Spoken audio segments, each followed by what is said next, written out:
My mentor called me her favorite mentee, then used my $10,000 to fund her art gala, introduced me as a donor, and left my name off everything. I walked out mid-speech. My mentor's face? Dead silent. My name is Elise. I'm 27 years old, living in a cramped one-bedroom in Providence, Rhode Island. I sculpt in a studio that's technically a renovated garage, though it still smells like motor oil when it rains. I met Margot at a networking event for emerging artists, one of those wine and cheese gallery nights where nobody touches the cheese. She floated through the room like she owned it, which in a way she did. She ran this high-profile art residency program called The Foundry, and half the crowd was there hoping to impress her. When she stopped to look at my piece, a half-finished clay bust of a girl with her mouth sewn shut, I nearly choked on my sparkling water. Margot had that kind of effect on people. Charisma with a capital C. This is interesting, she said, tilting her head at the sculpture. A little on the nose, but the detail work is exceptional. I didn't even care about the critique. I just stood there nodding like a bobblehead, trying to play it cool. A few weeks later, I got an email. Margot herself inviting me to apply for the Foundry's winter residency. I screamed into a pillow for 10 minutes straight. When I arrived, she was waiting in the courtyard like some kind of bohemian queen. Elise, she said, drawing out the syllables like my name was art. I knew you'd come.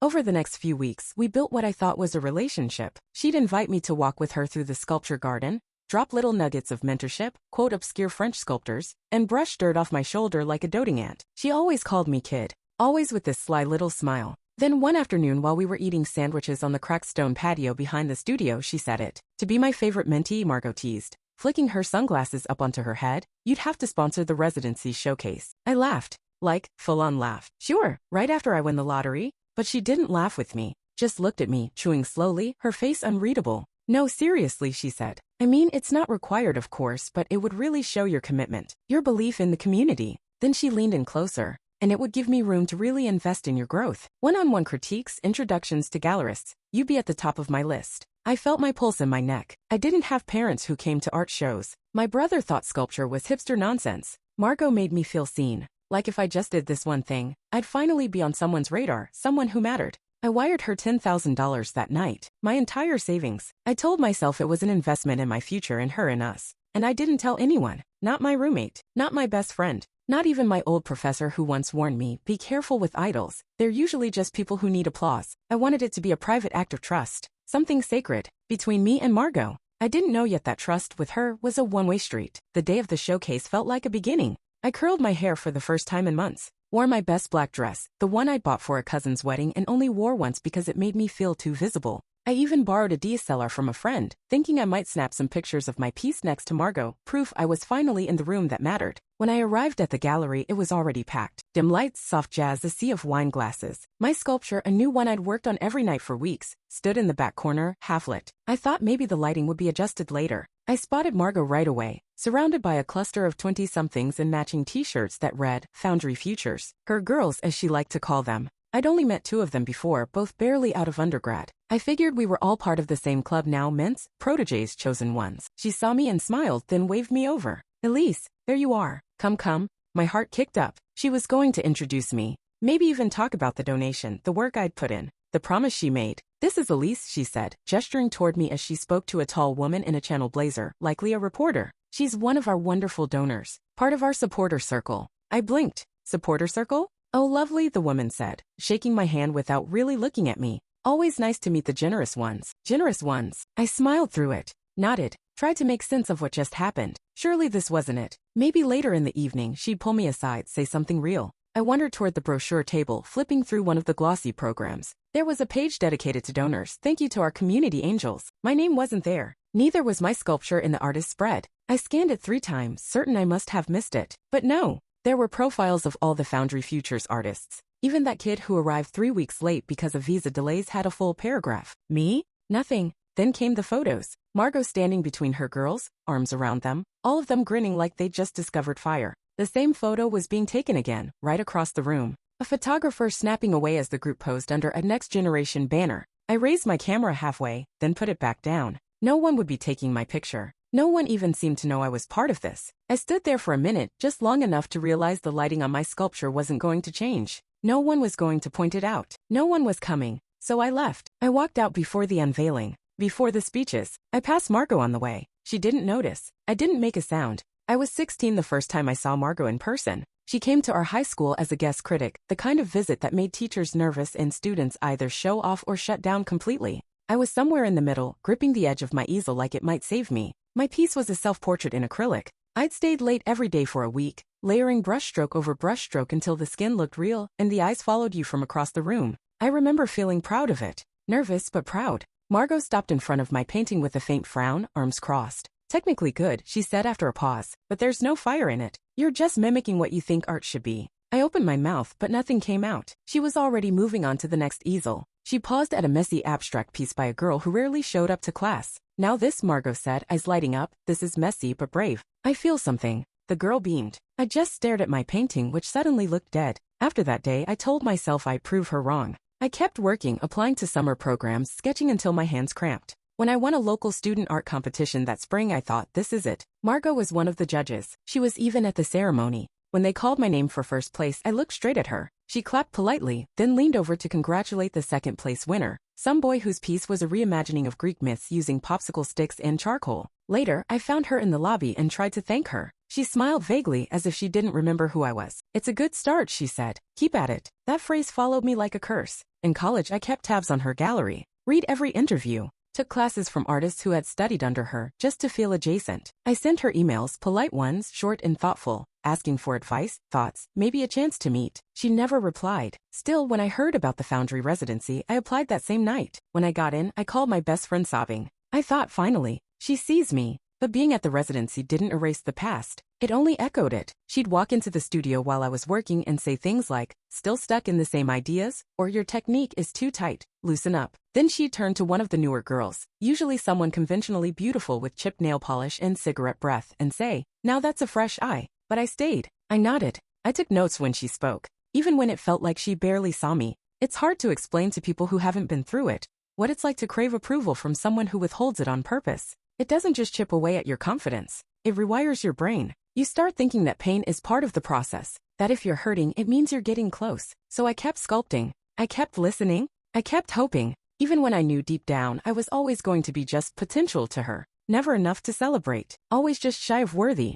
3 days before the opening, I stopped by the studio earlier than usual. I wanted to add a few finishing touches to my piece, a hollowed-out torso cast in plaster, with red thread woven through the ribs. It wasn't subtle, but it felt honest. When I got there, the place was already buzzing. Margot stood in the center of the main room, arms flailing lightly as she laughed with two younger artists. One of them was still in college, I think. The other I barely knew. Both of them were wearing the Foundry Futures shirts and sipping coffee from branded mugs I had never seen before. Margot was smiling wide, gesturing at their half-installed pieces. This is what I live for, she said. Real intuitive talent. So much instinct. So much voice. They both beamed. I waited until there was a break in the conversation, then stepped forward. Hey, I said quietly. I can stay late if you need help finishing setup. Happy to pitch in. Margot looked over her shoulder at me and gave a tight smile. Oh, Elise, that's sweet, but we've got it. Let the talent take care of it. Let the talent. The words hit harder than I expected. She turned back to the girls without missing a beat. I stood there for a second, not sure whether to laugh or scream. Instead, I just walked out into the courtyard, sat on the chip fountain's edge, and pulled out my phone.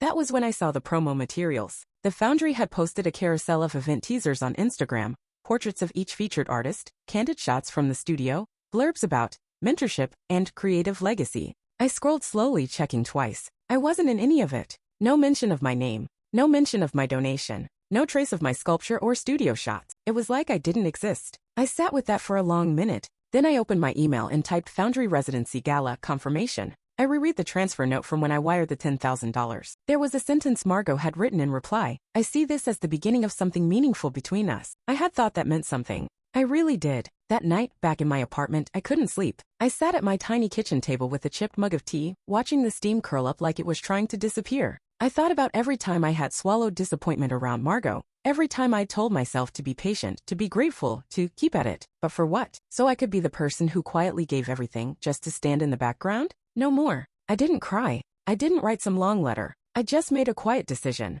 I was done chasing this woman's approval. She would never see me. Not really. And I didn't need her to anymore. The night of the installation, the gallery was even more packed than before. Press badges hung from lanyards. There were wine-stained napkins fluttering like confetti, and someone from the local arts journal was setting up a mic near the stage. Margot stood in the center of it all like a living sculpture, draped in some flowing designer thing, talking about her girls and nurturing the next wave of artistic brilliance. I stood by the door for a long time, watching her work the room. Her hands moved like she was sculpting in midair, shaping stories. The words came easy. They always had. I used to think it was magic. Now it just felt like manipulation. When the speeches started, she stepped onto the small riser stage. I felt my pulse in my neck again, like that night on the patio when she joked about the 10,000. She raised her glass. Tonight, we celebrate not just art, but the promise of a future shaped by these brilliant young women. They're not just my students, they're my legacy. Polite applause rippled through the crowd. I waited. Nothing. No mention of contributions. No, thank you to Elise. That's when I walked forward. My boots echoed sharply against the floor.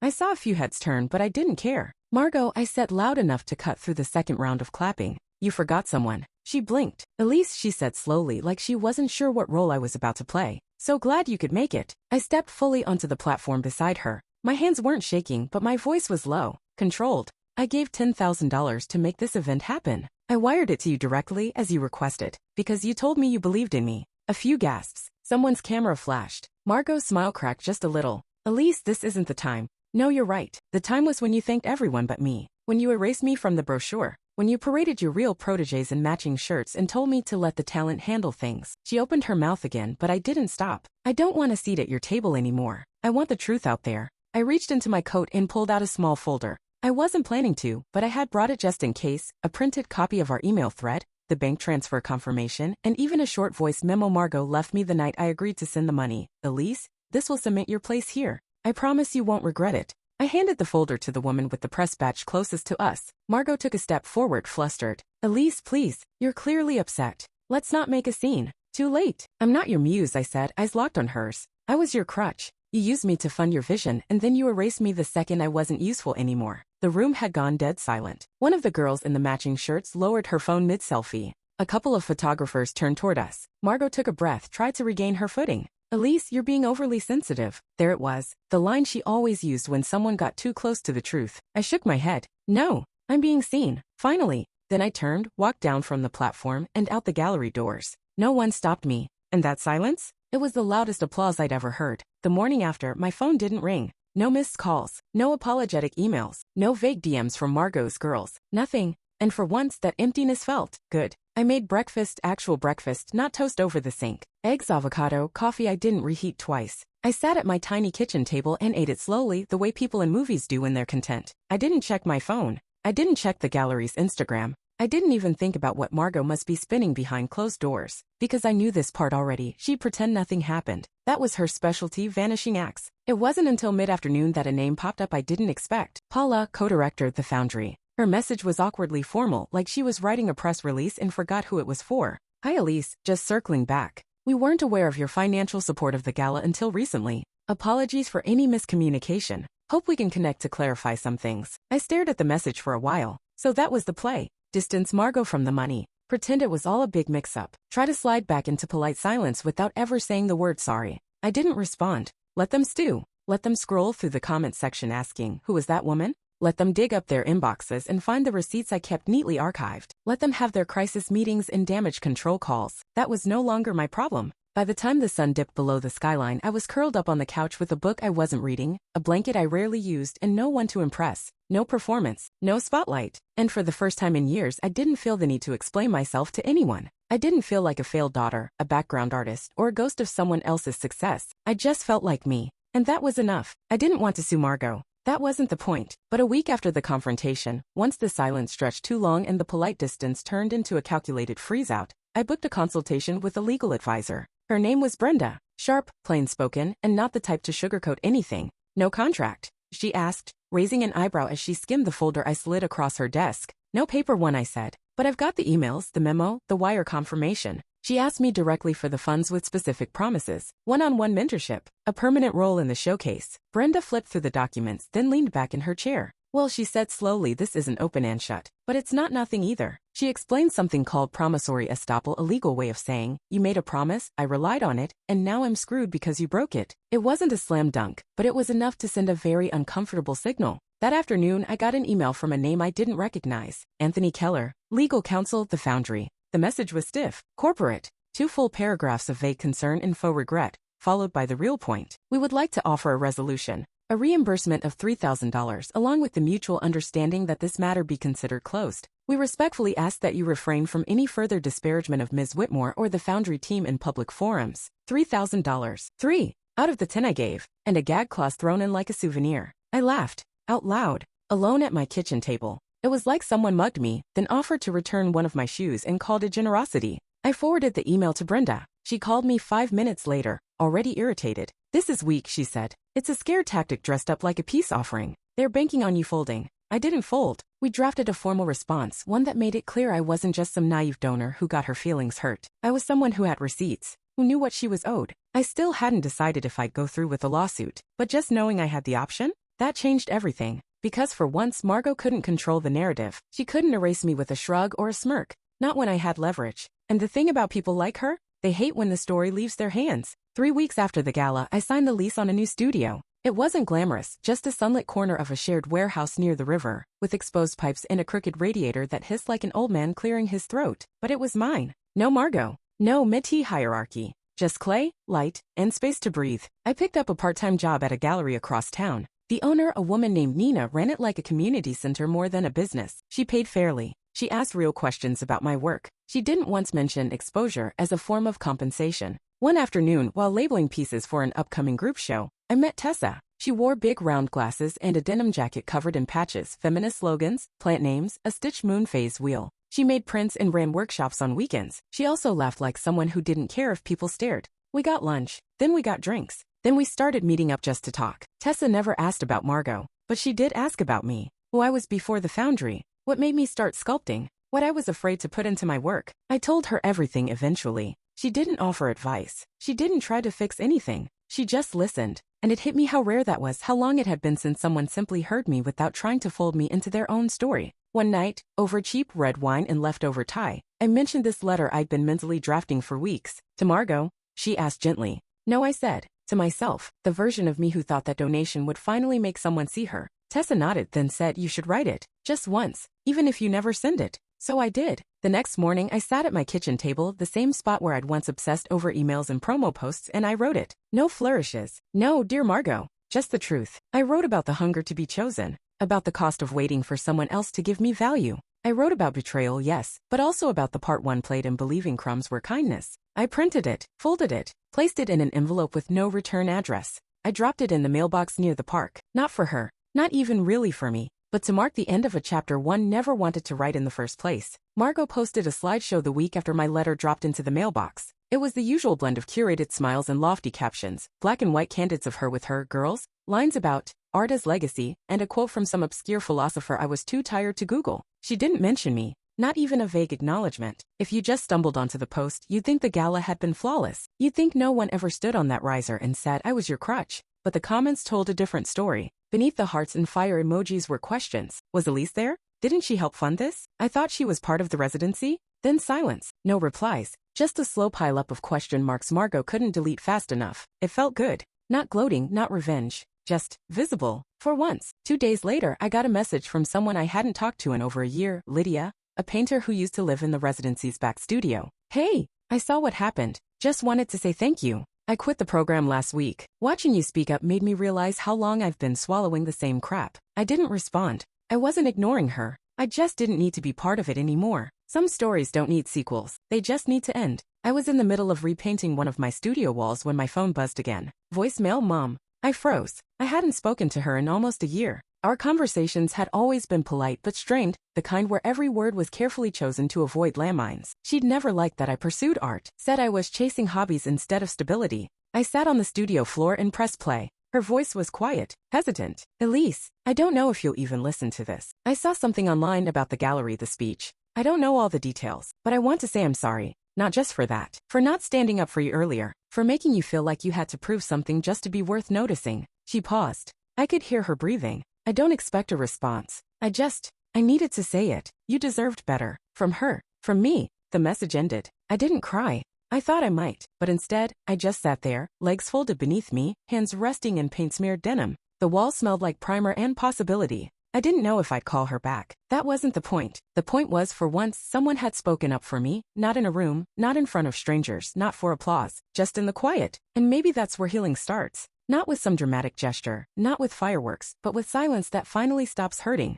With space where pain used to live. With peace that doesn't ask you to earn it. I started sculpting again. Not for a show. Not for a grand application. Not to be discovered or featured or quoted in someone else's brochure. Just because I wanted to. The first piece was small, a ceramic hand, palm open, holding nothing. I didn't post it online. I didn't even sign the base. It sat on the windowsill of my new studio, catching the morning light like it was made for it. Tessa saw it and smiled. "This one feels like you," she said, touching the clay gently. We didn't talk about Margot anymore. We didn't have to. Some things didn't need to be dragged through conversation to be released. They just needed time, space, people who didn't flinch when you were quiet for too long. I didn't tell anyone when I made the donation. Just sent a check, anonymously, to a youth art center a few blocks from my old school, the same one where I first heard Margot say my work lacked fire. They'd started a mentorship program for under-resourced students. I marked the funds for materials only. No plaques, no speeches, just clay, brushes, and kids who wanted to make something real. Tessa found out anyway. She walked into the studio one evening while I was rinsing out old jars and said, "I saw what you did."